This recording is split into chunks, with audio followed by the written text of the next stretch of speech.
अस्सलाम वालेकुम दोस्तों, मैं आपको परफेक्ट वेब सॉल्यूशंस की तरफ से solid principles in object oriented programming की इस वीडियो ट्यूटोरियल सीरीज़ में खुशामदीद कहता हूं। दोस्तों, इस कंप्लीट वीडियो ट्यूटोरियल सीरीज़ में हम सॉलिड प्रिंसिपल्स को समझेंगे कि ये क्या होते हैं, कैसे काम करते हैं और इनकी प्रैक्टिकल एग्जांपल हम पीएचपी के साथ देखेंगे कि पीएचपी के अंदर हम जब ऑब्जेक्ट ओरिएंटेड प्रोग्रामिंग में काम करते हैं तो किस तरीके से हम इन सॉलिड प्रिंसिपल्स को फॉलो करते हुए अपनी जो अपना प्रोजेक्ट है या जो अपनी पीएचपी की प्रोग्रामिंग की स्किल्स हैं उनको एनहेंस कर सकते हैं। सबसे पहले हमें ये जानना ज़रूरी है कि सॉलिड प्रिंसिपल क्या होते हैं और उसके बाद हम इसकी एग्जांपल्स देखेंगे। लेकिन उससे पहले मैं अपने मुतल्लिक थोड़ा सा आपको बता दूं कि मेरा नाम इमरान कासिम है and I am a full stack web developer. आप मुझे ट्विटर पर फॉलो कर सकते हैं, रेडिट पर, पैट्रियन पर फॉलो कर सकते हैं। इनके लिंक्स यहाँ पर मौजूद हैं, आपको सामने स्क्रीन पर नज़र आ रहे हैं। इसके अलावा हमारे चैनल के जो अबाउट सेक्शन है उस पर भी आपको हमारे फेसबुक के लिंक्स मिल जाएंगे और इसके अलावा व्हाट्सएप ग्रुप का लिंक मिल जाएगा, स्लैक कम्युनिटी ग्रुप का लिंक मिल जाएगा। तो आप उसको भी अगर ज्वाइन करना चाहें तो ज्वाइन कर सकते हैं। So this is a small introduction about me. मैं एक फुल स्टैक वेब डेवलपर हूँ। तो उसके बाद हम नेक्स्ट स्लाइड में देखेंगे कि इससे पहले कि हम ऑब्जेक्ट ओरिएंटेड प्रोग्रामिंग में सॉलिड प्रिंसिपल्स को डिस्कस करें, आपके लिए ये जानना ज़रूरी है कि ऑब्जेक्ट ओरिएंटेड प्रोग्रामिंग क्या होती है। तो इस पर मैं ऑलरेडी एक कंप्लीट सीरीज़ क्रिएट कर चुका हूँ जिसमें मैंने ये सारी चीज़ें कि क्लासेस क्या होती हैं, ऑब्जेक्ट्स क्या होते हैं, इनहेरिटेंस कैसे काम करती है, इनकैप्सुलेशन क्या होती है, एब्स्ट्रैक्शन क्या होती है, किस तरीके से हम एब्स्ट्रैक्ट क्लासेस क्रिएट करते हैं, पॉलीमॉर्फिज्म क्या है, एट्रीब्यूट्स क्या होते हैं, मेथड्स क्या होते हैं। ये तमाम की तमाम चीज़ें मैं विद एग्जांपल्स अपनी पीएचपी ऑब्जेक्ट ओरिएंटेड प्रोग्रामिंग की सीरीज़ में एक्सप्लेन कर चुका हूँ। तो वो सीरीज़ आपको पहले देखना होगी अगर आपके ऑब्जेक्ट ओरिएंटेड प्रोग्रामिंग में इन चीज़ों में से किसी एक का कॉन्सेप्ट भी क्लियर नहीं है, मतलब आपको नहीं पता इनहेरिटेंस किस तरीके से क्रिएट की जाती है और उसको कैसे यूज़ किया जाता है, इनकैप्सुलेशन क्या होती है, कैसे काम करती है। तो पहले आप वो सीरीज़ देख लें, उसके बाद आप इस छोटी सी सीरीज़ को फॉलो कर सकते हैं। तो अब नेक्स्ट स्टेप में हम देखेंगे छोटी सी डेफिनेशन के सॉलिड बेसिकली क्या है। ये जो डेफिनेशन है ये मेरी अपनी डेफिनेशन नहीं है, ये मैंने इंटरनेट से ही ली है, किसी आई थिंक medium.com से या सम, मुझे भी एग्जैक्टली याद नहीं है, काफ़ी दिनों से मेरे पास है ये। तो डेफिनेशन ये है कि ये जो सॉलिड वर्ड है ये कोई, इसका मतलब ये नहीं कि ये एक सॉलिड कोई चीज़ है, कोई एक आप कह लो कि जैसे सॉलिड, लिक्विड और गैस तीन चीज़ें होती है। सॉलिड वो होती है जो चीज़ आप महसूस कर सकते हैं, जो वज़न रखती है, या जो कि आप समझ लें कि लिक्विड और गैस से डिफरेंट होती है, वो सॉलिड होती है। तो बेसिकली ऑब्जेक्ट ओरिएंटेड प्रोग्रामिंग के अंदर सॉलिड जो है ये 5 लेटर्स को कंबाइन किया गया है, 5 रूल्स को बेसिकली एक वर्ड में सम अप किया गया है। So solid is an acronym for 5 important design principles. So ये डिज़ाइन प्रिंसिपल्स है। एक और चीज़ भी इसमें होती है, डिज़ाइन पैटर्न्स। सो डिज़ाइन पैटर्न एक डिफरेंट चीज़ है, डिज़ाइन प्रिंसिपल्स ये होते हैं सॉलिड के। सो इन्हीं डिज़ाइन प्रिंसिपल्स को हम फॉलो करते हुए डिफरेंट डिज़ाइन पैटर्न्स क्रिएट करते हैं। वो भी हम इंशाल्लाह आगे आने वाले किसी सीरीज़ में देखेंगे कि डिज़ाइन पैटर्न्स क्या होते हैं, उनमें कैसे काम करते हैं। सो solid is an acronym for 5 important design principles when doing object oriented programming. So these 5 principles were introduced by Robert C. Martin, जिसको अंकल बॉब भी कहा जाता है। इन एक्चुअली इस उस पेपर में लिखा था कि इन 2000 पेपर डिज़ाइन, इन 2000 पेपर में उसको, मतलब 2000 में एक पेपर पब्लिश हुआ था, design principle and design pattern. उसके अंदर उसने इसको इंट्रोड्यूस करवाया था Robert C Martin, uncle Bob ने, जिसको शॉर्ट नेम या निक नेम अंकल बॉब है। लेकिन एक्चुअली अंकल बॉब ने ये जो थ्योरी है सॉलिड प्रिंसिपल की, या आप समझ लें इसको सॉलिड, उस वक्त सॉलिड प्रिंसिपल नहीं कहा जाता था, बस प्रिंसिपल्स कहा जाता था ऑब्जेक्ट ओरिएंटेड प्रोग्रामिंग में। तो 1995 में आई थिंक उन्होंने इंट्रोड्यूस करवाया था। तो एक्चुअल जो सॉलिड एक्रोनियम है वो however identified later by Michael Feathers. So Michael Feathers ने ये वर्ड सॉलिड जो है इटसेल्फ, SOLID, मैंने इसको साथ डॉट्स इसीलिए लिखे हैं कि ये वर्ड नहीं है बल्कि ये एक्रोनियम है। So the intention of these principle is to make software design more understandable, easier to maintain and easier to extend. तो हम ट्रेडिशनल प्रोग्रामिंग से ऑब्जेक्ट ओरिएंटेड प्रोग्रामिंग की तरफ जब आते हैं तो इसी वजह से आते हैं कि we want to create programs. हम जो प्रोजेक्ट क्रिएट करना चाहते हैं वो ये चाहते हैं कि जो हम प्रोजेक्ट क्रिएट करें वो अंडरस्टैंडेबल हो, आसानी से मेंटेन किया जा सके उनको, और आसानी से अगर उसमें एक्सटेंशन कोई करना चाहें हम एक्सटेंशन कर सकते हैं। अगर आपको अपने प्रोसीजरल पीएचपी में काम किया हो तो आपने देखा होगा कि जो प्रोजेक्ट हम एक दफ़ा बना देते हैं फिर उस प्रोजेक्ट को रीयूज़ करना किसी दूसरे पर्पज़ के लिए बहुत ही हेक्टिक जॉब होती है। काफ़ी सारा कोड उसमें या तो एक्स्ट्रा आ जाता है या उसमें बहुत ज़्यादा कोड मिसिंग होता है जो हमें ऐड करना पड़ता है। फिर उसके ऐड करने से किसी और जगह पे किसी और फाइल में कोई और प्रोग्राम डिस्टर्ब हो जाता है। तो इस चीज़ को मेंटेन करने के लिए ऑब्जेक्ट ओरिएंटेड प्रोग्रामिंग को इंट्रोड्यूस करवाया गया कि आप हर चीज़ को ऑब्जेक्ट की सूरत में देखें और उसका ऑब्जेक्ट क्रिएट करें, उसकी क्लास क्रिएट करें, उस क्लास से ऑब्जेक्ट इनिशिएट करें, उसके अंदर क्लास के अंदर मेथड्स क्रिएट करें, प्रॉपर्टीज़ क्रिएट करें। तो ये चीज़ें ऑब्जेक्ट ओरिएंटेड में इंट्रोड्यूस करेंगी। लेकिन अब ऑब्जेक्ट ओरिएंटेड प्रोग्रामिंग के भी कुछ प्रिंसिपल्स थे कि आप इन प्रिंसिपल्स को अगर फॉलो करते हैं, जो ये मैं इस सीरीज़ में आपको बताऊंगा सॉलिड प्रिंसिपल्स, तो इससे क्या होगा कि आपका जो कोड है वो ज़्यादा अंडरस्टैंडेबल होगा, ज़्यादा इजी टू मेंटेन होगा और आप उसको इजीली एक्सटेंड कर सकेंगे। इसकी मैं बेस्ट एग्जांपल अगर आपको दूं तो एमवीसी पैटर्न में आपके पास जो मेरे इस चैनल पर भी सीरीज़ मौजूद है, कोऑर्डिनेटर की सीरीज़ मौजूद है, सेंट फ्रेमवर्क की सीरीज़ मौजूद है, लारावल की तो बहुत ज़्यादा ट्यूटोरियल्स मौजूद है। सो दीज 3 डिफरेंट फ्रेमवर्क्स जो कि फॉलो करते हैं इसी प्रिंसिपल को, और उसमें से वो एक पैटर्न को फॉलो कर रहे हैं जो कि है एमवीसी पैटर्न। और उस एमवीसी पैटर्न के अंदर उन्होंने तमाम पैटर्न्स जितने भी हैं एब्स्ट्रैक्ट, जैसे फैक्ट्री मेथड है, जैसे अडॉप्टर मेथड है, इसी तरीके से डिपेंडेंसी मेथड है, डिपेंडेंसी डिज़ाइन पैटर्न है, इन सब को उन्होंने उसमें यूज़ करके अप्लाई किया। और उस वजह से हमें डिफरेंट जो भी वर्जन मिलता है उसकी वजह से, नए आने वाले वर्जन की वजह से पिछले वर्जन में कोई इतनी ज़्यादा चेंजेस हमें नहीं करनी पड़ती। बट स्टिल ये प्रिंसिपल्स हैं, ब्रेक हो जाते हैं, rules are made to be broken किसी ने कहा था। सो यहाँ पर भी ऐसा ही है कि ये प्रिंसिपल है, कोई सॉलिड कि नहीं कि आपने ऐसा ही करना है। अगर आपका काम चल रहा है with procedural programming, even with object oriented programming, without following solid principles, तो you are good to go। लेकिन ये उस वक्त आपको ज़रूरत पड़ती है जब आप किसी एंटरप्राइज लेवल पर काम करते हैं, किसी कंपनी के साथ काम करते हैं, क्योंकि कंपनी जब एक डेवलप होती है तो वो अपने बिहेवियर को थ्रू आउट चेंज करती रहती है, जिसकी वजह से अगर उन्होंने कोई अपने वेब ऐप क्रिएट किया है या मोबाइल ऐप क्रिएट किया है तो उसके लिए उनको चेंजेस करनी पड़ती हैं। अगर आपका कोड ईजीली अंडरस्टैंडेबल होगा, ईजियर टू मेंटेन होगा और ईजियर टू एक्सटेंडेबल होगा, तो दूसरे डेवलपर्स के लिए भी आसानी होगी उस कोड को रीड करने में, अपडेट करने में।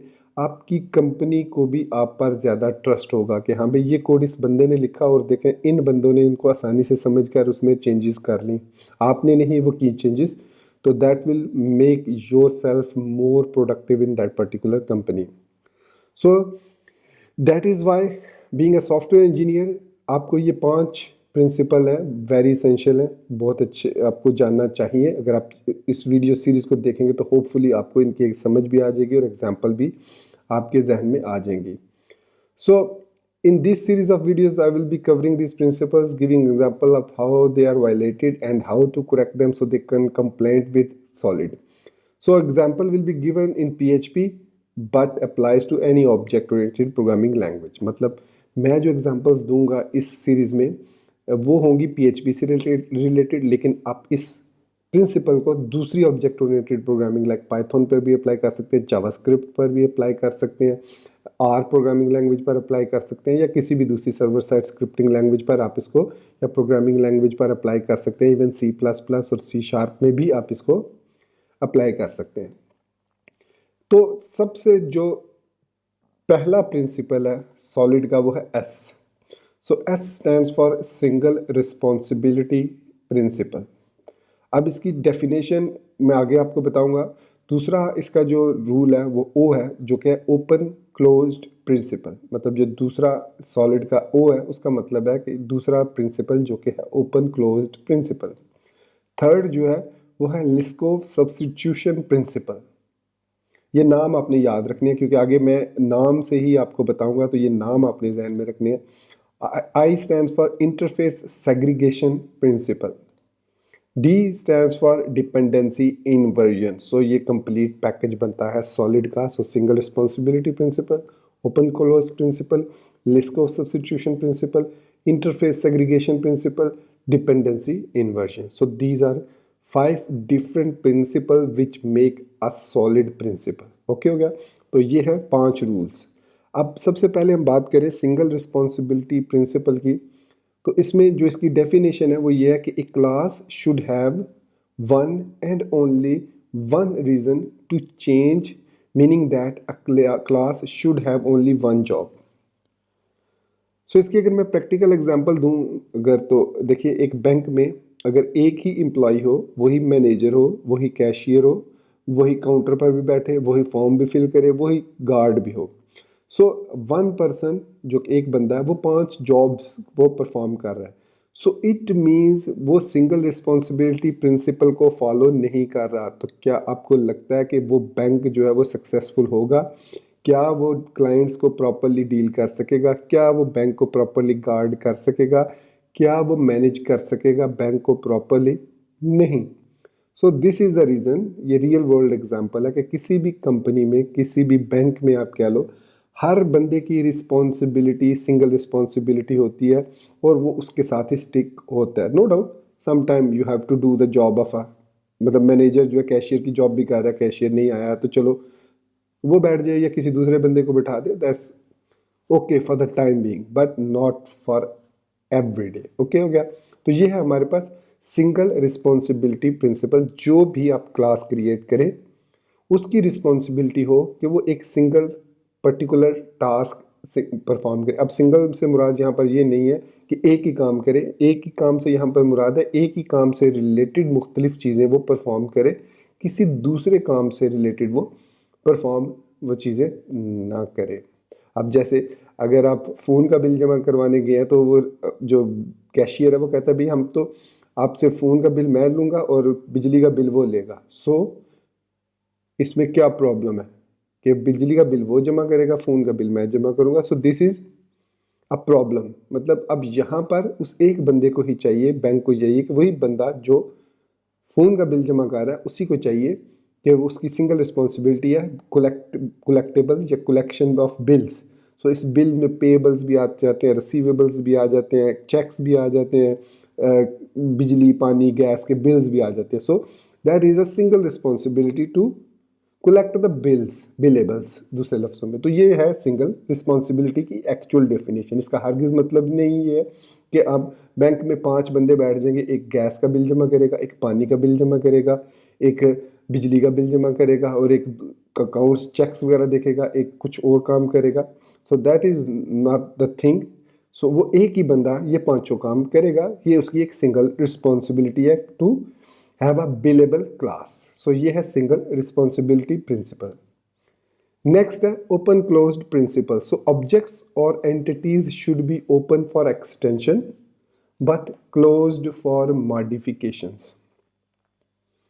तो इसमें ये चीज़ कही गई है कि जो हम किसी भी क्लास से ऑब्जेक्ट्स क्रिएट करते हैं, अगर हमें उस क्लास से कुछ फीचर एक्स्ट्रा क्रिएट करने हैं, उसमें कुछ और उसमें फीचर ऐड करने हैं, तो बजाय इसके कि हम उस क्लास के अंदर मॉडिफिकेशन करें, हमें हमारे पास ये फैसिलिटी होनी चाहिए कि हम उस क्लास को एक्सटेंड करके वो फीचर इनहेरिट करके नई क्लास को इम्प्लीमेंट कर सकें।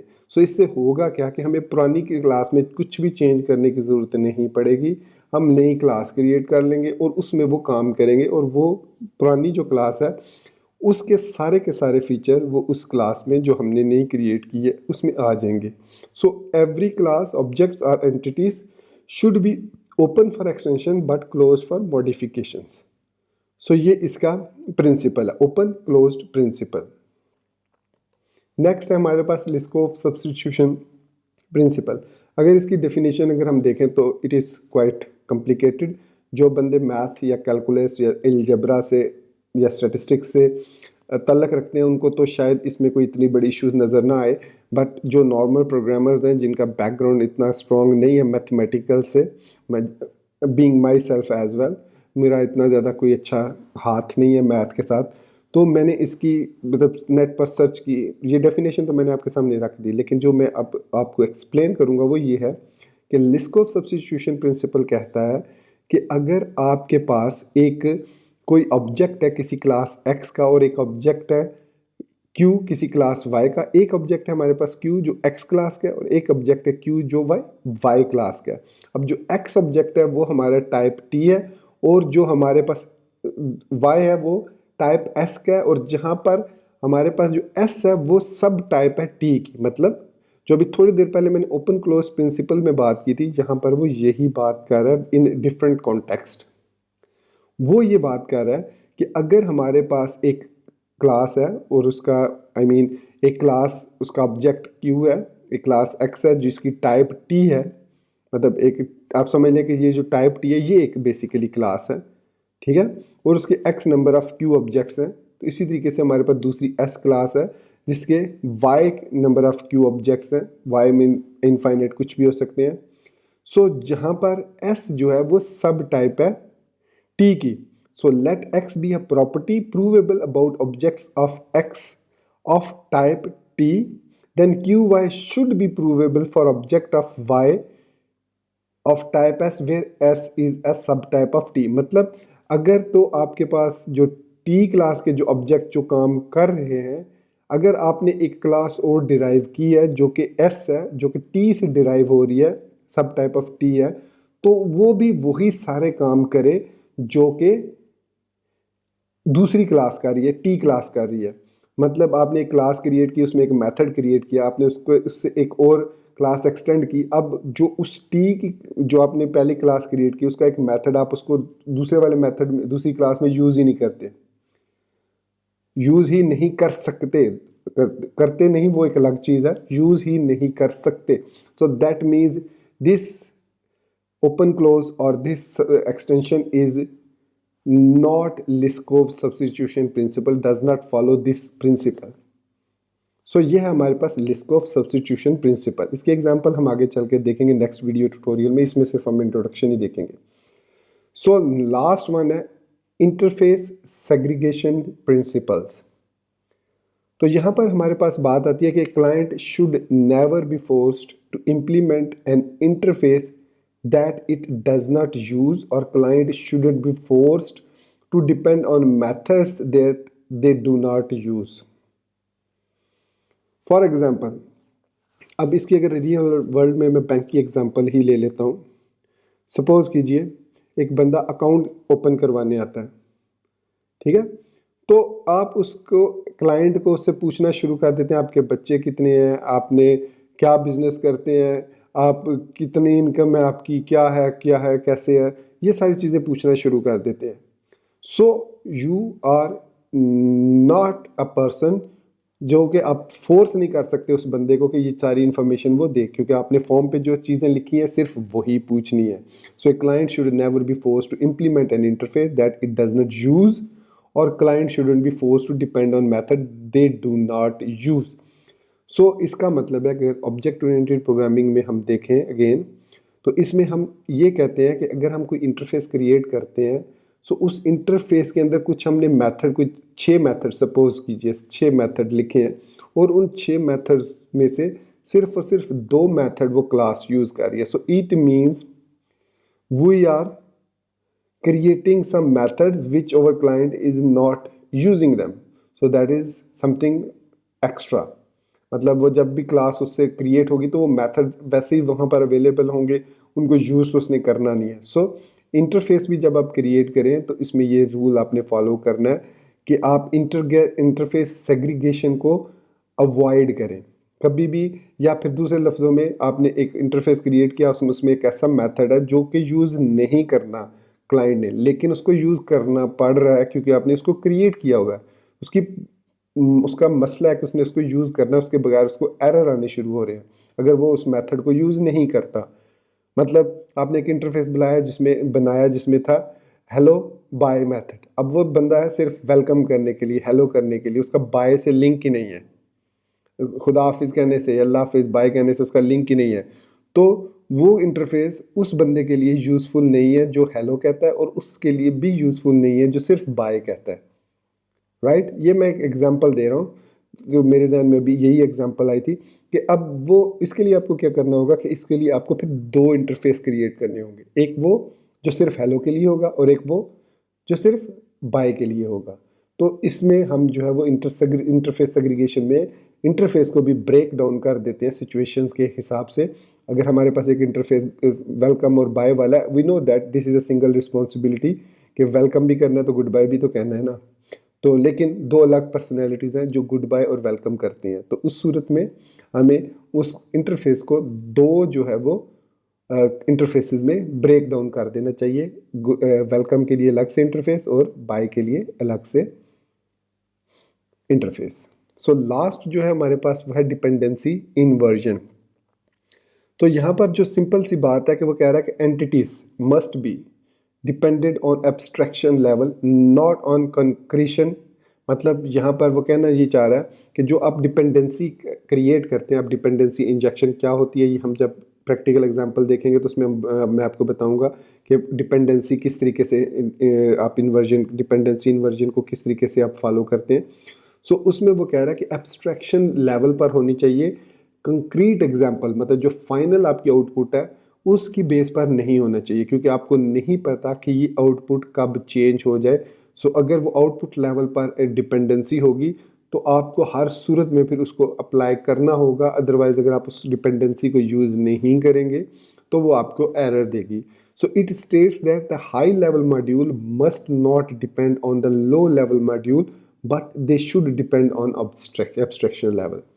मतलब जो आपके हाई लेवल मॉड्यूल्स हैं, फॉर एग्जांपल आपकी जो मेजर मेन क्लासेस हैं जो कि इंटरफेसेस आप कह सकते हैं, एब्स्ट्रैक्ट क्लासेस कह सकते हैं, वो जो क्लासेस हैं वो हैं वो लो लेवल जो जो आपने डिराइव किए हैं उनसे क्लासेस, उन पर डिपेंडेंट नहीं होनी चाहिए वो लो लेवल पर। कि जैसे अगर वो अब लो लेवल में उसको कोई पैरामीटर पास नहीं करते तो हाई लेवल मॉड्यूल ब्रेक हो रहा है, सो ऐसा नहीं होना चाहिए। So it state that high level module must not depend on the low level module but they should depend on abstraction. लेकिन वो डिपेंडेंट तो डेफिनेटली होते ही होते हैं क्योंकि आपने उनको एक्सटेंड किया होता है उससे। तो ये होती है हमारे पास डिपेंडेंसी इन्वर्जन। सो दोस्तों ये हैं हमारे पास 5 solid rules: single aggregation method, single responsibility principle, open close principle, Liskov substitution principle, interface segregation principle and dependency inversion. तो मैं उम्मीद करता हूँ कि आपको इनके बारे में विद एग्जांपल जो चीज़ें मैंने बताई हैं वो समझ आ गई होंगी।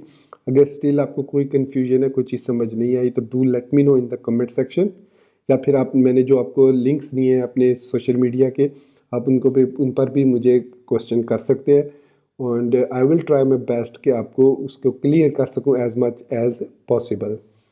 तो दोस्तों ये था हमारा आज का वीडियो ट्यूटोरियल जिसमें हमने इंट्रोडक्शन देखा, ये पार्ट 1 था। नेक्स्ट वीडियो ट्यूटोरियल में हम सिंगल रिस्पॉन्सिबिलिटी प्रिंसिपल को प्रैक्टिकली देखेंगे कि वो क्या होता है और किस तरीके से हम क्लासेस को सिंगल रिस्पॉन्सिबिलिटी प्रिंसिपल के थ्रू क्रिएट करते हैं और फिर कैसे उसके प्रॉब्लम कौन कौन सी वो प्रॉब्लम हमारी सॉल्व करेगा। तो मिलते हैं नेक्स्ट वीडियो ट्यूटोरियल में। टिल देन मुझे दुआ में याद रखिएगा and thank you very much for watching this video tutorial. Take care, good bye and अल्लाह हाफिज़।